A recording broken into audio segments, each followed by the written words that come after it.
what would happen if two NATO countries went to war? According to Article 5 of NATO, if a non-member country, such as Switzerland, attacks a NATO member, the entire alliance would immediately respond in defense of the attacked member.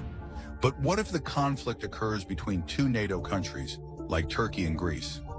In such a case, NATO would not apply Article 5, but instead activate Article 4, which calls for consultations and dialogue. Both nations would be brought to the negotiating table to resolve the conflict peacefully.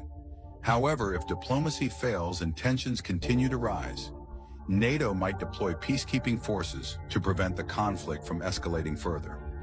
But if all efforts fail, the worst-case scenario is that NATO would cut off all military and strategic support for both countries.